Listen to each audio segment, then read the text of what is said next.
Meus irmãos, vamos a Marcos 9, leremos do verso 9 ao verso 29.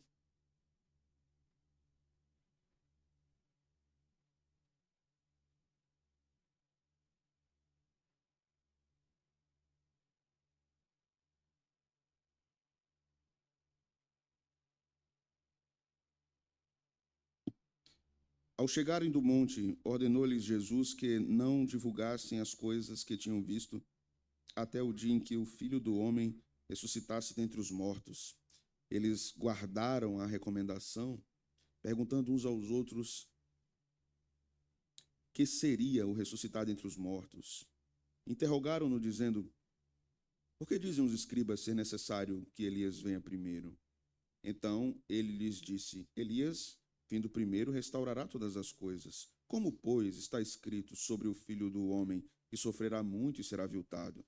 Eu, porém, vos digo que Elias já veio, e fizeram com ele tudo o que quiseram, como a seu respeito está escrito. Quando eles se aproximaram dos discípulos, viram numerosa multidão ao redor e que os escribas discutiam com eles. E logo toda a multidão, ao ver Jesus tomada de surpresa, correu para ele e o saudava. Então ele interpelou os escribas: que é que discutíeis com eles? E um dentre a multidão respondeu: Mestre, trouxe-te o meu filho possesso de um espírito mudo, e este, onde quer que o apanha, lança-o por terra, e ele espuma, rilha os dentes e vai definhando. Roguei a teus discípulos que o expelissem, e eles não puderam. Então Jesus lhes disse: ó geração incrédula, até quando estarei convosco? Até quando vos sofrerei? Trazei-mo. E trouxeram-lhe. Quando ele viu a Jesus, o espírito imediatamente o agitou com violência, e caindo ele por terra, revolvia-se espumando. Perguntou Jesus ao pai do menino: há quanto tempo isto lhe sucede? Desde a infância, respondeu. E muitas vezes o tem lançado no fogo e na água para o matar, mas se tu podes alguma coisa, tem compaixão de nós e ajuda-nos. Ao que ele respondeu Jesus: se podes, tudo é possível ao que crê. E imediatamente o pai do menino exclamou com lágrimas: eu creio, ajuda-me na minha falta de fé. Vendo Jesus que a multidão concorria, repreendeu o espírito imundo, dizendo-lhe: espírito mudo e surdo, eu te ordeno, sai deste jovem e nunca mais tornes a ele. E ele, clamando e agitando-o muito, saiu, deixando-o como se estivesse morto, a ponto de muitos dizerem: morreu. Mas Jesus, tomando-o pela mão, o ergueu, e ele se levantou. Quando entrou em casa, os seus discípulos lhe perguntaram em particular: por que não pudemos nós expulsá-lo? Responderam-lhes: esta casta não pode sair senão por meio de oração e jejum. Amém. Vamos orar? Senhor Deus, bendito seja o teu nome, bendita é a tua palavra nesta noite. Pedimos que o Senhor fale conosco, nos ensine mais e mais e mais sobre o Evangelho, sobre a graça, sobre aquilo que nos está disposto na tua revelação. Ó Senhor, precisamos tanto de ouvidos atentos, de olhos abertos, de corações abertos, para compreendermos a tua palavra e sermos transformados por ela, sermos edificados por ela. Ah, Senhor, se há dentre nós, hoje, nesta noite, pessoas que ainda não conhecem a Cristo, que os seus olhos sejam abertos, que o seu coração seja realmente, Senhor, dilatado para as verdades do Evangelho da graça de Deus. E para aqueles, talvez, desanimados, sem fé, que o teu Evangelho, nesta noite, seja uma injeção, que o teu Evangelho seja animador, seja uma exortação para os corações abatidos, desmotivados, entristecidos, e que o Senhor se mostre glorioso a todos nós. É isso que nós te louvamos, no nome de Jesus. Amém. Podem sentar, irmãos.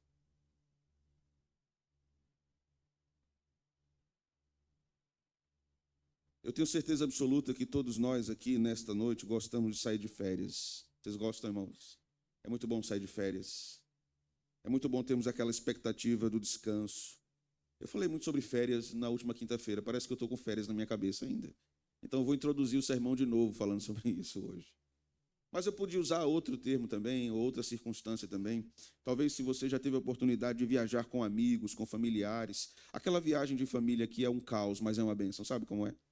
Que todo mundo acorda tarde, que todo mundo senta na mesa para tomar café da manhã já bem tarde, almoça bem tarde, sem regras, sem horários, e conversa muito até tarde da noite. Nos lembramos das experiências passadas, falamos sobre o que Jesus fez na nossa vida, falamos sobre coisas engraçadas, falamos sobre coisas que marcaram a nossa caminhada como amigos ou como familiares. Mas comumente chega ao final desse período, chega o final das férias, chega o final da viagem familiar, ou chega o final de um retiro da igreja em que nós precisamos voltar, precisamos descer do monte. Precisamos retornar à nossa vida comum, no caos que nos espera. Precisamos novamente lutarmos contra o pecado, novamente lutarmos contra Satanás, lutarmos contra a corrupção do mundo. Precisamos lutar novamente contra os males desta era. Coisas tensas, estressantes nos esperam. Então, comumente, quando nós descemos desse monte, quando nós voltamos desse período de descanso, desse período sabático, nós nos entristecemos com isso, né? Mas sempre no caminho de volta, sempre no dia seguinte, ainda trocamos mensagens, ainda falamos, ainda perguntamos, ainda lembramos de muitas coisas. No carro conversamos sobre o tempo bom que vivemos. Assim aconteceu aqui, nesse período, no que está diante de nós. Os discípulos tinham estado com Jesus no Monte Hermon. Eles tinham visto Jesus glorioso, transfigurado. E agora eles estavam descendo com Jesus. Eles estavam voltando para a vida comum. Pedro, Tiago e João. Os outros 9 tinham ficado lá embaixo. E estavam com uma bronca muito grande para resolver com um menino possesso, um espírito que se apoderou de um jovem e que o deixava mudo. E aí, nessa descida do monte, eles começam a fazer várias perguntas e conversar com Jesus e discutir sobre muitas coisas, mas Jesus inicia o diálogo fazendo recomendações, que eles não falem nada sobre aquilo que tinham visto, porque aquilo não era para ser dito naquele tempo. Jesus está ensinando a eles que há experiências que nós vivemos com Ele, que não precisam ser ditas imediatamente, irmãos, que não precisam ser compartilhadas. São coisas que nós vivemos com Ele e que Ele quis viver conosco e que vai nos servir no futuro certamente para alguma coisa. Vai servir para edificar alguém posteriormente. Mas Jesus pede a Ele boca calada. Não digam a ninguém. Calados, não falem nada. É certo que muitas vezes nós vimos no Evangelho de Marcos que não adiantava muito Jesus pedir essas coisas. Que os discípulos falavam, que as multidões falavam, que as pessoas curadas falavam. Mas Jesus sempre dava essa recomendação. E a Bíblia diz no verso 10 que eles guardaram aquela recomendação. E começaram a fazer perguntas sobre João, porque os escribas falaram aquilo. Aquela era uma conversa da descida do monte. Jesus estava conversando com eles. Jesus era um líder que tinha relacionamentos. A conversa, o diálogo, é algo que conecta líderes com liderados. Sem conversa, sem diálogo, sem perguntas, sem confrontação, sem curiosidades sanadas, não há verdadeira liderança. O verdadeiro líder caminha com os liderados, desce do monte, mostra a glória lá em cima, mas ao descer continua ensinando, ensinando, ensinando. Mais uma vez, Jesus estava falando sobre morte, sobre ressurreição, a vinda de João Batista, a vinda de Elias, que no caso é João Batista, tinha a ver com tudo isso. Eles não entendiam muito o que Jesus estava dizendo, mas estavam ouvindo o que Jesus tinha a falar. E agora nós chegamos na parte em que eles realmente descem do monte e encontram o caos. Mais uma vez, Marcos está nos apresentando algo interessante aqui. Mas permitam-me dizer mais algumas coisas. Há momentos na vida cristã que a distância entre aquilo que professamos e aquilo que praticamos é dolorosamente evidente. Esse texto vai nos mostrar sobre isso. Esse texto vai nos mostrar sobre fé. Esse texto vai nos mostrar sobre a arte da humildade. Ou esse texto vai nos mostrar sobre uma fé humilde. Momentos em que vivemos, temos uma linguagem correta, uma linguagem privilegiada, um ensino privilegiado, uma experiência acumulada, mas na hora H fracassamos onde deveríamos estarmos firmes. Ficaram 9 discípulos embaixo, subiram 3 com Jesus. E nós temos um retrato disso, sendo muito claramente exposto por Marcos, do verso 14 ao verso 29. Aqui o evangelista nos conduz exatamente a um cenário interessante, um campo de tensão espiritual, onde a incapacidade humana se revelou e a suficiência de Cristo mais uma vez brilha com toda a sua intensidade. Esse contraste que Marcos está colocando diante de nós aqui é o topo do monte para entendermos o que Jesus quer que os discípulos saibam sobre o seu poder e sobre como eles devem viver com ele, como eles devem ter fé nele e como a fé nele deve ser uma fé humilde, não uma fé arrogante. Lembremos, irmãos, nós vimos anteriormente. Pedro disse: tu és o Cristo. Mas Pedro também disse: não vá para a cruz, Senhor, não faça isso, não sofra. Pedro repreendeu Jesus. Temos ali o contraste de uma confissão correta em termos doutrinários, mas de um coração que ainda não tinha entendido de fato a profundidade do que se tinha dito. Os discípulos diziam coisas corretas sobre Jesus. Eles tiveram experiências com Jesus, eles caminharam com Jesus, mas mesmo naquela experiência da transfiguração, eles não entendiam muitas coisas. Quando Jesus disse: não digam nada até que eu ressuscite, eles não sabiam o que era aquilo. Eles olharam um para os outros, irmãos, e disseram assim: o que é ressuscitar? O entendimento deles estava obscurecido. Jesus abriria o entendimento deles com a sua luz, não apenas uma luz aparente externa como foi na transfiguração, mas uma luz interior, na sua razão, que brilharia lhes dando a revelação correta de quem era Jesus de fato. Ali, no monte, o véu foi removido, foi levantado. Ali, eles viram aquilo que os olhos humanos normalmente nunca veem, mas agora, descendo do monte, a cena é completamente diferente. Não há luz resplandecente, mas há confusão. Não há voz celestial que dizia: este é o meu filho. Mas há discussão. Não há mais glória manifesta como no monte, mas um menino ou um jovem oprimido por um demônio, por um espírito maligno. A situação era muito triste, irmãos. Imagine só, aquele demônio se apossava do rapaz e o jogava no fogo, jogava na água, o feria, o oprimia, e o rapaz não tinha poder algum sobre isso. Era a força do demônio governando sua vida. Aqui está uma das grandes lições da vida cristã. A vida cristã é marcada por contrastes. Há momentos que estamos no monte, contemplamos a glória de Deus, fortalecidos, seguros, espiritualmente elevados, mas logo em seguida, quase imediatamente, somos lançados num vale de confusão, num vale de problemas. Se dependesse de nós, nós nunca queríamos sair do acampamento. Mas Jesus sempre diz assim: tem que sair, tem que descer do monte, tem que ver a confusão lá embaixo. Vocês se lembram o que aconteceu com Moisés quando ele subiu, recebeu as tábuas da lei, foi transfigurado? Quando ele desce, o que é que ocorre lá embaixo? O povo fez um bezerro de ouro. O que está acontecendo aqui é um eco do que aconteceu lá. Moisés transfigurou-se, Jesus transfigurou-se. Moisés desceu do monte, Jesus desceu do monte. Moisés viu confusão embaixo, Jesus viu confusão embaixo. É um eco. A fé cristã não é uma experiência contínua de glória, certo? A fé cristã não é uma experiência contínua de experiências maravilhosas. É uma caminhada que alterna entre vislumbres da glória de Deus e confrontos diretos com a dura realidade do mundo caído. E nesse mundo está a presença do diabo, a presença de Satanás. É exatamente nesse cenário que o Evangelho de Marcos nos coloca. De um lado, os discípulos que descem do monte, do outro lado, os outros discípulos que ficaram embaixo. De um lado, os discípulos que viram a glória, do outro lado, os discípulos que estavam vendo o caos, não estavam conseguindo resolver. Eles chegaram lá e olharam para o demônio e: sai do menino. Não aconteceu nada. E aí, quando Jesus desce, alguém reclama. Eles não conseguiram expulsar. Lembram que em outros lugares, em outro momento, no Evangelho de Marcos, vimos isso. Eles fizeram isso. Eles proclamaram a palavra, eles expulsaram os demônios, e agora eles não conseguiram fazer. O que é que aconteceu aqui? O que é que aconteceu? Mas aqui o evangelista abre nossa mente, abre nossos olhos para um contraste fabuloso, maravilhoso. Um pai um pai que procura Jesus aflito.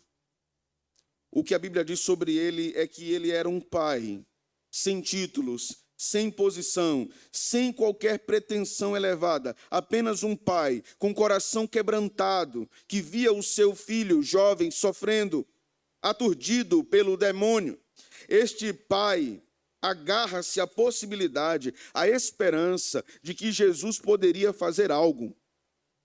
E aqui já somos confrontados, irmãos, porque não raramente somos mais parecidos com os discípulos do que com o Pai.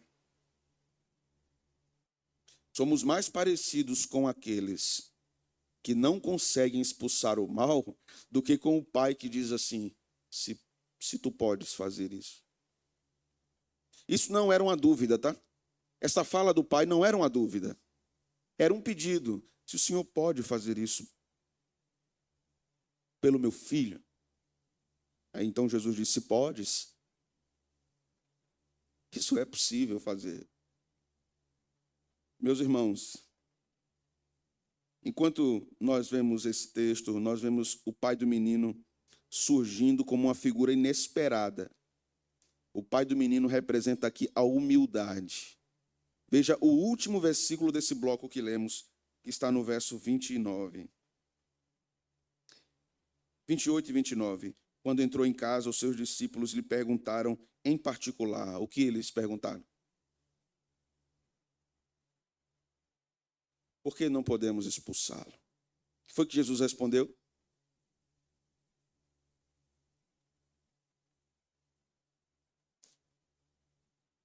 Eles não oraram para expulsar o demônio. Simples, né? Eles não oraram. O fato de não orar e ordenar era um símbolo de soberba, de orgulho, de que eles tinham o poder, o anel do poder, de Frodo. E eles poderiam fazer qualquer coisa, porque eles tinham poder, o poder foi dado a eles. E eles iam lá, iam arrasar com tudo, iam expulsar o demônio, iam dizer a Jesus depois, o Senhor estava lá em cima com eles na glória, e a gente estava aqui lutando contra Satanás, e o capeta pegou o menino, e a gente pegou o capeta e tirou o capeta. Pronto, Senhor, foi assim. O que é que o Senhor diz? Não, irmãos, eles não oraram. A falta de oração aqui é falta de humildade. Porque a falta de humildade nos afasta da oração. A autossuficiência que nos esvazia do poder de Deus é exatamente a falta de humildade. Mas vamos olhar para o texto e vamos observar isso mais claramente à medida que o texto progride. Vejam o verso 14.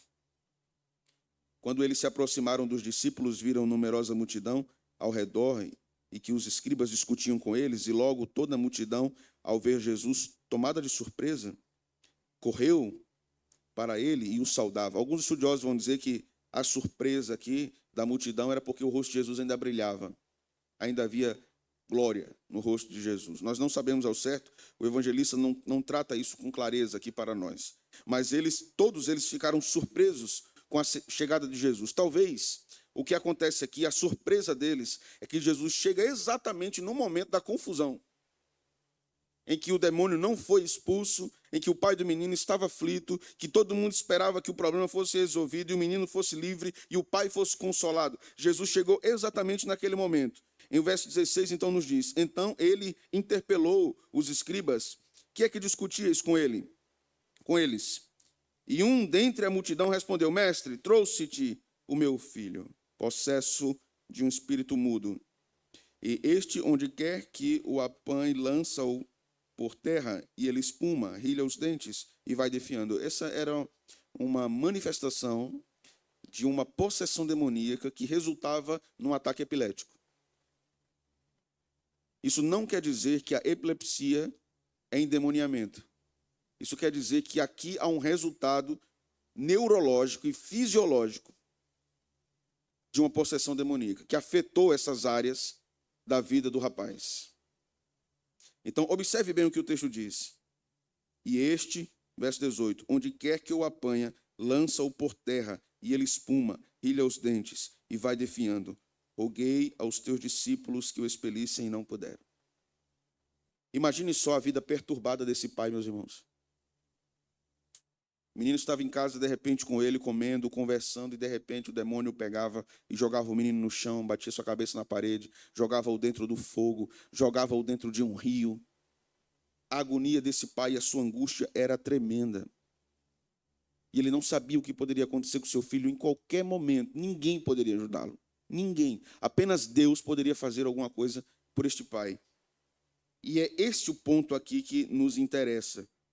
Porque a falta de autoridade dos discípulos se dá por causa da sua falta de oração. Me permitam explicar aqui uma coisa importante em relação ao verso 29.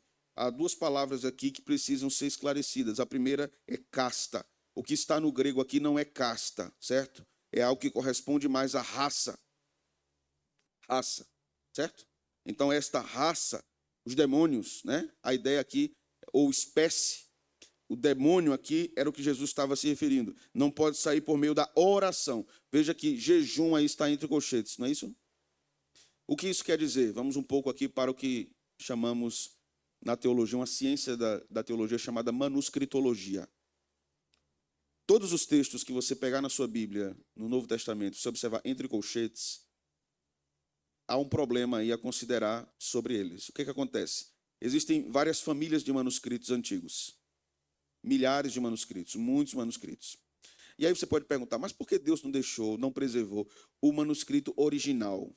O que foi escrito por cada autor bíblico, cada manuscrito original, que nós chamamos de autógrafos.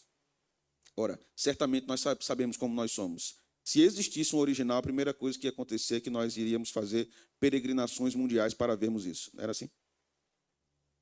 Iríamos idolatrar esses manuscritos, ou não? Seria assim. A segunda coisa a considerar é que, se houvesse apenas uma cópia, a fraude era mais provável, ok? A fraude era mais provável. É possível, através, inclusive, de processos químicos, envelhecer determinados materiais, como couro, como papel e etc. Então, a quantidade elevada de manuscritos nos garante que Deus está fazendo com que a verdade que foi dada nos autógrafos chegue até nós. Porque, grosso modo, maior parte do que nós temos nas nossas traduções estão nesses grandes grupos de manuscritos. Mas existem o que nós chamamos de variantes textuais. Então, o que entra em colchete estão em alguns manuscritos, mas não estão nos melhores manuscritos. Está dando para compreender, irmãos? Sim? Então, esta parte e jejum está em alguns manuscritos, mas não nos melhores manuscritos. Então, mais possivelmente, o que aconteceu foi que o texto nos ensina o seguinte, respondeu-lhes Jesus, esta casta não pode sair senão por meio de oração. Oração. Certo? Então, as traduções que têm esses colchetes precisam de uma consideração aqui. Eu preciso dessa consideração a vocês. Teologia não é feita com textos que está entre colchetes no Novo Testamento. Certo? É feita em textos que estão num conjunto de manuscritos melhores. Então, isso não altera em nada o texto, mas esse é um detalhe importante. Porque o foco do texto aqui é que os discípulos não expulsaram o demônio porque eles não oraram. Eleva a soberba deles e, ao mesmo tempo, lhes abate, porque o básico eles não fizeram, né? Vamos lá. Ao descer, então, do monte, Jesus encontra todo esse cenário e Jesus vai nos ensinar aqui coisas importantes por meio da pena de Marcos. O Espírito Santo vai nos ensinar aqui por meio da pena de Marcos. Ao tratarmos da oração, nós precisamos afirmar que ela é o principal exercício da fé. A oração é o principal exercício da fé, como dizia Calvino. Se a fé não ora, ela não opera, certo, irmãos? A fé ora. A fé busca a Deus em oração. A falta de oração é falta de exercício de fé. Assim, a ausência de oração aqui não é apenas uma falha. Eita, a gente nem orou. Não é aquela falha que a gente esqueceu de orar antes de almoçar, irmão. Não é isso. Não é aquela falha que a gente esqueceu de orar antes de dormir. Não é isso. A falta de oração aqui é uma evidência de que a fé dos discípulos estava enfraquecida. Estava enfraquecida. A oração não é preparação para a vida cristã. A oração é o próprio exercício da vida cristã. O crente ora. O crente que não ora terá sua fé enfraquecida. Toda tentativa de agir espiritualmente sem oração revela confiança em si mesmo e não em Deus. Tudo. Tiago nos ensina assim, digamos assim, se Deus quiser, né? Se Deus quiser, faremos isso ou aquilo amanhã. Tudo na vida cristã deve ser regado por oração, porque estamos confiando na direção, na provisão, no livramento, na vontade de Deus. Deus, em sua providência, permite que fracassemos exatamente onde pensamos sermos fortes, para nos ensinar que o poder não reside em nós, mas nele. E o poder não está na oração. O poder está naquele que responde à oração. Mas oração é um meio para a fé ser exercida. Por isso que Jesus vai dizer, aquele pai, se você crê, perceba que a fala do pai com Jesus é uma oração, ok, irmãos? Ele está falando com Deus. Ele está pedindo a Deus que cure seu filho. O pai está orando. E Jesus então faz o milagre. Os discípulos não falaram com Deus para fazer o milagre da expulsão de demônios. Como é que é possível, irmãos? É como se fosse jogar a bola sem a bola. É como se você fosse almoçar uma macarronada sem macarrão. Como livrar alguém do mal sem a intervenção divina? Sem a fé no que Deus pode fazer? Veja só a repreensão de Cristo no verso 19. Ó geração incrédula. Com quem Jesus falou isso? Jesus falou com a multidão, Jesus falou para os escribas e Jesus falou para os discípulos. Geração incrédula. E Jesus se irritou aqui. O texto diz o seguinte: ó geração incrédula, até quando estarei convosco? Até quando vos sofrerei? Trazei-mo. Ele estava irritado. Tragam um menino. Vocês não puderam resolver isso. Vocês não creem. No contexto, Jesus está dizendo a eles, como é que vocês querem expulsar um demônio sem orar? Como é que vocês querem fazer isso? Meus irmãos, a incredulidade deve ser entendida aqui não como uma negação explícita, porque os discípulos não negavam a Deus, certo? Eles não negavam a Deus. Eles não negavam a Cristo. Eles não eram ateus. Eles não tinham abandonado Jesus aqui ainda. A incredulidade aqui que Jesus se refere é a negligência prática da fé por meio da oração. Jesus condena a falta de oração como incredulidade. Ó geração incrédula, que não ora. Eles não deixaram de crer em Cristo de forma doutrinária, mas deixaram de depender de Cristo na forma prática. É possível que você goste muito de teologia, goste muito de doutrina, goste muito de ler e não tenha uma vida prática de oração e você ouça de Cristo. Geração incrédula. Que lê muito sobre a fé, mas não pratica. Vocês não oram. Vocês não oram. Vocês querem vencer o mal pelo poder do braço, pelo grito. Não adianta nem dizer em nome de Jesus, se a fé não está no seu coração. A oração, irmãos, é o termômetro da fé. Onde a fé é viva, a oração é constante. Não tem condição de ser diferente. Aonde a fé é viva, acesa, onde a chama da fé está ardendo, a oração é constante. Onde a oração é negligenciada, a fé já se tornou fria. E o coração já se entende como autossuficiente. Deus não quer apenas que reconheçamos sua soberania. Deus quer que oremos. E por meio da oração, confessemos nossa necessidade contínua de dependermos dele. Assim, quando os discípulos deixam de orar, eles deixam de viver como dependentes de Deus. Agora, segura a lapada. Você quer calcular tudo, anotar tudo. Para você o que vale é a planilha, é a sua organização, são os seus planos, é o seu planejamento estratégico para a sua vida daqui a 50 anos. E você não ora, ouça do Espírito, geração incrédula, que quer resolver tudo sozinha, que não depende do Senhor, que professa a fé no Salvador, que confessa a fé bíblica com os lábios, mas o coração não depende de Deus. Temos cristãos agnósticos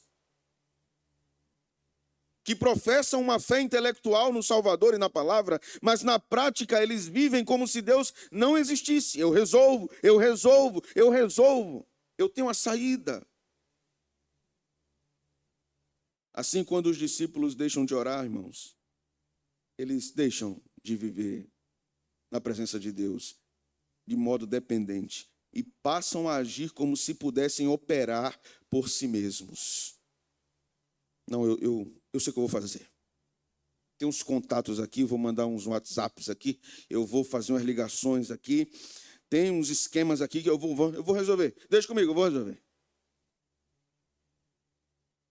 A incredulidade mais perigosa é aquela que permanece dentro do ambiente religioso. A incredulidade mais perigosa é a que permanece dentro do ambiente religioso, mas sem a dependência de Deus. Segundo lugar, a ausência de oração não é falta de disciplina apenas. A ausência de oração é falta de fé. Vou repetir essa frase, certo? A ausência de oração não é apenas falta de disciplina. Eita, é porque eu esqueci. É porque eu não me lembrei. Correria tão grande, corre da vida. Aí nem orei hoje. A falta de oração não é falta de disciplina apenas, é falta de fé. Não oramos porque não cremos como deveríamos crer. Terceiro lugar, irmãos, Cristo confronta a nossa incredulidade. Cristo confronta nossa religiosidade hipócrita. Ele está confrontando hoje a nossa religiosidade hipócrita. Ele está confrontando hoje a sua religiosidade hipócrita. Você confessa, você subscreve, você fala, mas na hora H, na hora que Satanás aparece, você não tem fé. Você não crê. Você confia na força do braço, na força do homem, e não depende de Deus. Dependa de Deus. A oração do justo pode muito em seus efeitos. A exortação do Senhor para nós nessa noite, irmãos, é: vocês não têm orado, viu? Uma das maiores evidências que o povo de Deus não tem orado são as reuniões de oração. Nós não amamos a oração. Não queremos orar. É uma guerra para orarmos. A nossa carne não quer orar. Nossa carne é inimiga da oração. E quando oramos, falo como um pastor de almas, viu? Quando oramos, crentes, jovens, saudáveis, não suportam 30 minutos de joelhos na presença do rei. Porque eles não têm mais o que dizer. Porque dói. Quando nós estudamos os antigos, eles falavam sobre as virtudes cardeais. Uma dentre as virtudes cardeais era a fortaleza. Temperança, fortaleza, justiça e prudência. As 4 virtudes cardeais. Isso está presente na Escritura em vários momentos. A fortaleza nos ensina que nós devemos suportar adversidades, porque a vida é cheia de adversidades. Mas a nossa geração é uma geração hiperconfortável. Hiperconfortável. Nós precisamos tomar o banho quente.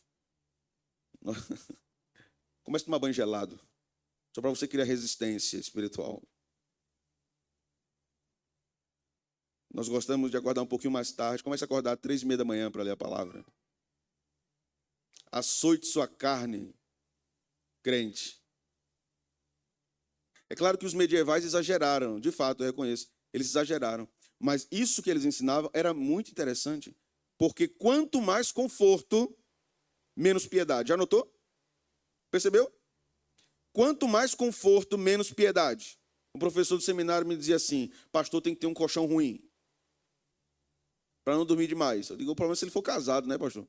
Aí a coitada da irmã vai ficar com o problema da coluna. Nós somos muito acostumados com o hiperconforto. A gente gosta disso, irmãos. A gente gosta do colchão que faz uma massagem na gente, balança a gente assim. A gente gosta de um banhozinho quente, um chocolatezinho quente, uma comidinha boa.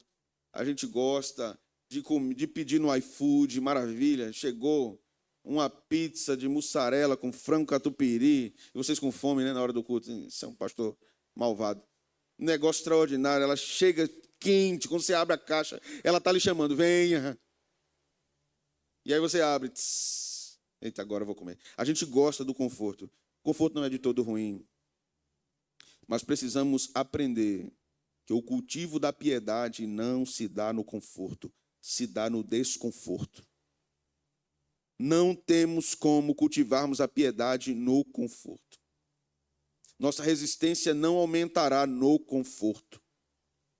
Aumentará no desconforto. Por isso que Deus constantemente nos coloca nos vales, no desconforto. Eu não vou dizer que Deus vai colocar você no vale, porque eu acho que você já está lá, então eu não vou ser tão malvado a esse ponto, né? Mas entenda o que é que Deus está fazendo, como Ele está guiando você. Veja, nos versículos seguintes, o texto vai dizer, versículo de número 21, perguntou Jesus ao pai do menino: há quanto tempo isso lhe sucede? E o pai respondeu: desde a infância. Então era um jovem, né? Não era um menino, uma criança. Já era um jovem que desde a infância sofria possuído pelo demônio. Não sei se você já viu uma pessoa endemoniada, é horrível. Não sei se você já viu uma criança endemoniada. É chocante. É chocante. Eu já vi. Anos. Imagine. Se você já pode imaginar que pais com filhos atípicos, com elevado grau de problemas, para eles já é frustrante e estressante. E veja, eles são atípicos, eles não são endemoniados. Agora imagine um pai com uma criança endemoniada. Imagine só. A aflição no coração desse homem. A Bíblia não menciona a mãe aqui, só menciona o pai aqui.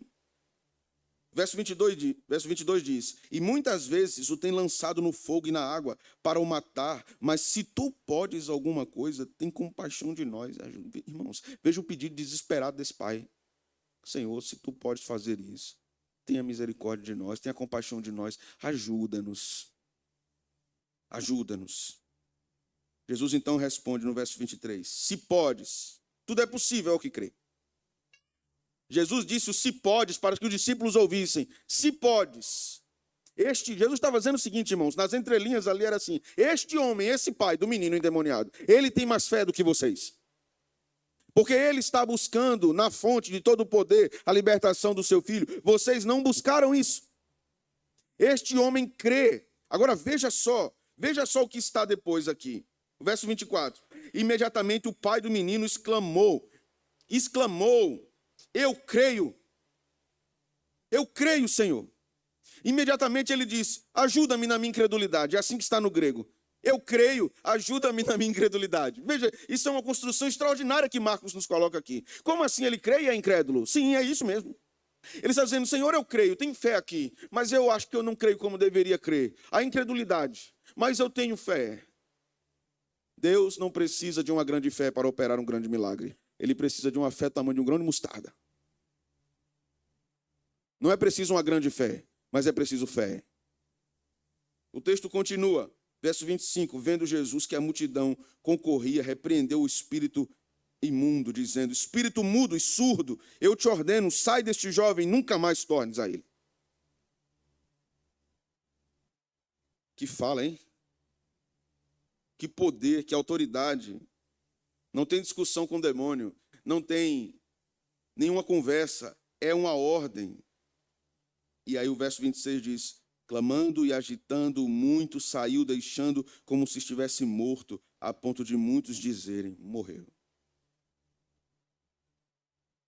Você imagina agora o pai vendo aquela cena? Jesus dá a ordem, saia agora, nunca mais volte. E então o espírito lança o menino de um canto para o outro, joga no chão e de repente parece que não há respiração. O menino está lá, jogado. Imagine a visão do pai, imagine a visão dos discípulos, imagine a visão dos escribas, imagine a visão da multidão diante de tudo que estava ali. Parecia que o menino realmente estava morto.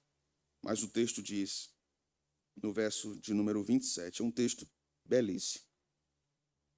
Jesus, tomando pela mão, levantou o menino, ergueu o menino, que estava deitado, e o colocou em pé. Ele estava livre. Livre.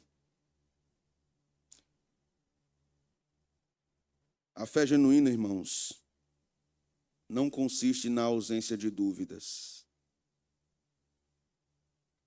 O presbítero Carlinhos pregou isso de manhã, né? Acho que o Espírito Santo ordenou os sermões. A fé verdadeira não consiste em ausência de dúvidas, mas na disposição de levar as dúvidas a Jesus. Senhor, eu creio, mas eu duvido também. E as minhas dúvidas estão aqui perante o Senhor. Me ajude na minha falta de fé, Senhor. Devemos aprender, irmãos, a orar não apenas por soluções, mas pela própria fé que nos falta. O homem ora pela fé que falta. Vocês entenderam o texto aqui? Ele ora para Jesus curar o filho, mas ele ora pela fé que falta. Senhor, eu não tenho a fé suficiente. Me ajude. E Jesus ajuda. Cristo ajuda. Cristo não rejeita a fé fraca. Ele a fortalece quando ela se volta para ele com sinceridade. Deposite a sua fé fraca em Cristo. Direcione sua fé fraca a Cristo e ele a fortalecerá.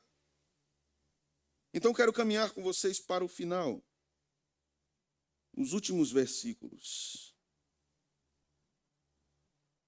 Quando entrou, o verso 28, em casa, os seus discípulos lhe perguntaram em particular, por que não podemos nós expulsá-lo? Veja a pergunta, irmãos. Eu não tinha coragem de perguntar mais nada, meu amigo, depois daquilo. Não tinha condição de perguntar mais nada. Eles fracassaram, Jesus resolveu, expulsou o demônio, encheu o coração do pai de fé e esperança, mas os discípulos eram meio sem noção, sabe? Meio sem noção. Senhor, a gente pode fazer uma pergunta para o senhor? Pode, pergunte. A gente queria expulsar o demônio, mas por que não deu certo? Aí Jesus, vocês oraram? Foi só por isso. Vocês não oraram. Por que não saiu? A raça de demônios, por que não saiu? Porque vocês não tiveram fé. Vocês não dependeram de Deus para expulsar o mal.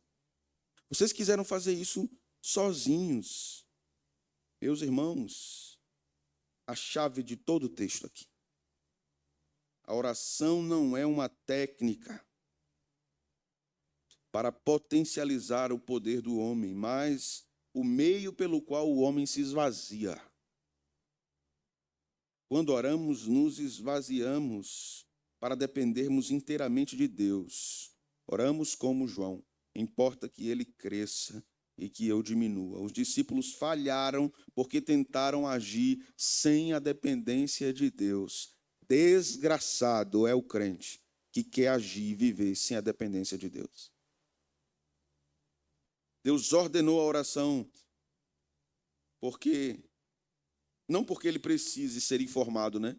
Deus não está dizendo para a gente orar para dizer assim, olha, você precisa me dizer o que você quer, senão não vai dar para eu fazer. Você não me diz? Tem que se comunicar, porque senão eu não vou saber. Não é por isso, irmãos. Ele não precisa ser informado pelo que a gente precisa saber. Mas a oração é o símbolo máximo da nossa dependência. Só ora de fato, de verdade, quem é humilde. Mas porque nós precisamos orar e precisamos entender que essa é a manifestação de humildade que o Senhor quer de nós e quer formar em nós um coração humilde, dependente, em reconhecimento de sua suficiência. Deus está nos conduzindo a entendermos o tamanho da nossa arrogância, mesmo quando nós estamos no contexto religioso, como os discípulos estavam. Mesmo quando nós estamos com Jesus, como os discípulos estavam. Mesmo caminhando com Ele, como os discípulos caminhavam.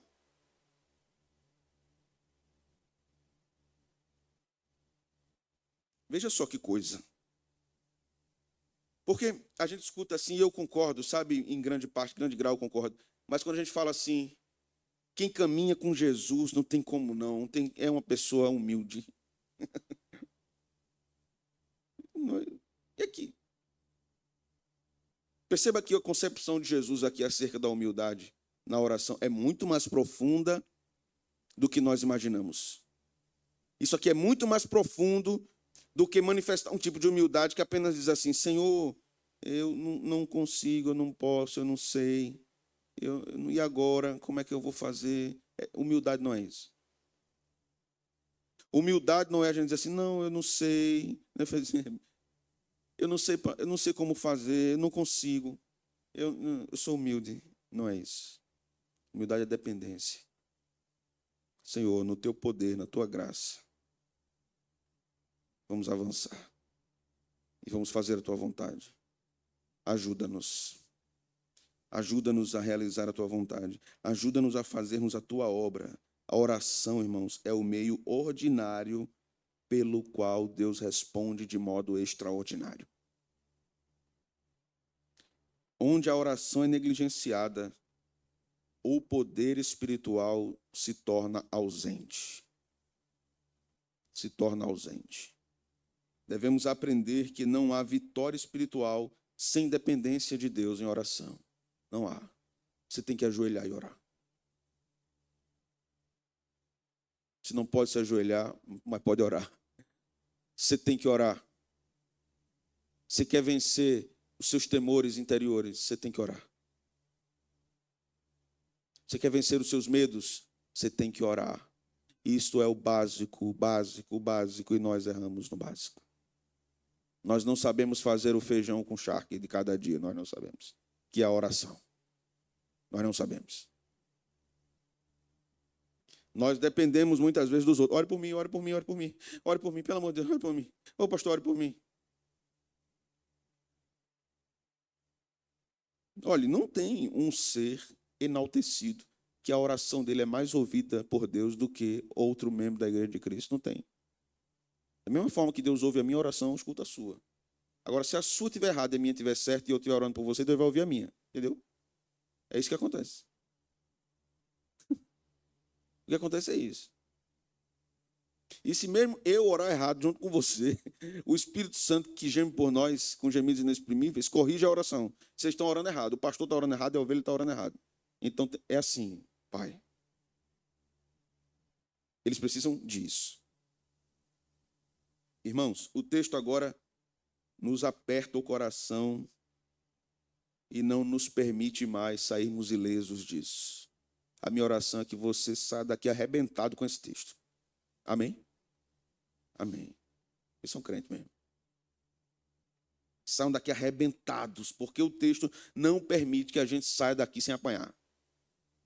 O texto não permite nenhum tipo de esquivo. Eita, eu saí de uma lapada, não pegou não. Todos. Se somos honestos diante de Deus, hoje, se podemos, diante do Senhor, manifestar honestidade, nós precisamos reconhecer, nós nos parecemos mais com os discípulos do que com o Pai.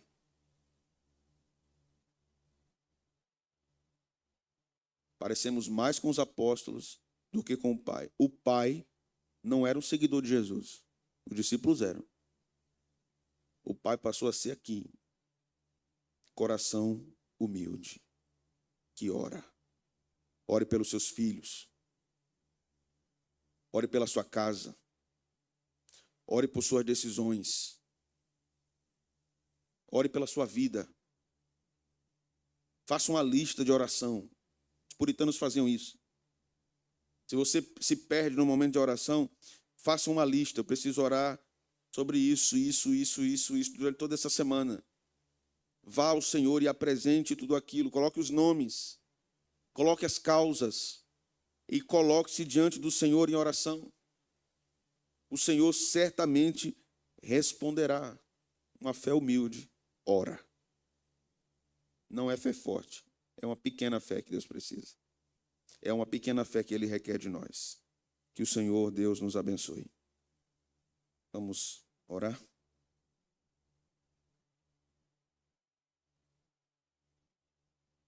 Senhor, obrigado por este momento. Obrigado por esta noite. Obrigado por este texto. Perdoa-nos, Senhor, a negligência que temos em orar. Perdoa-nos porque somos muito desobedientes nesse mandamento. O apóstolo nos ensina a orar sem cessar. Nós entendemos isso de modo tão errado, Senhor. Pensamos que, de modos esporádicos, pequenas preces resolvem a nossa obediência em relação a esta ordem. Sabemos que podemos orar pequenas orações durante o dia e o Senhor escuta. Mas sabemos também que precisamos de uma vida regular, diária de oração. Precisamos entender que para servirmos ao Senhor com integridade de alma, nossa alma só respira se orarmos. Ajude-nos a sermos crentes de oração. É isso que nós te oramos nesta noite. Abençoe, Senhor, nossa igreja, nossos irmãos enfermos. Tenha misericórdia deles. Marcelo, que submeterá novamente a uma cirurgia. Que o Senhor tenha misericórdia do nosso irmão. Que o Senhor ajude-nos a orarmos constantemente por esses irmãos. Oramos pela mãe da nossa irmã Gabriela. O Senhor tenha misericórdia de sua serva. O Senhor tenha misericórdia da família dos nossos irmãos que têm sofrido com enfermidades. Fortaleça, Senhor, nossos irmãos. Abençoe a saúde de Sara. Que o Senhor abençoe grandemente a saúde de Sara. Que o Senhor abençoe-nos com um coração que crê, com um coração que ora, com um coração que te busca. É isso que nós pedimos no nome de Jesus. Amém. Vamos ficar de pé, meus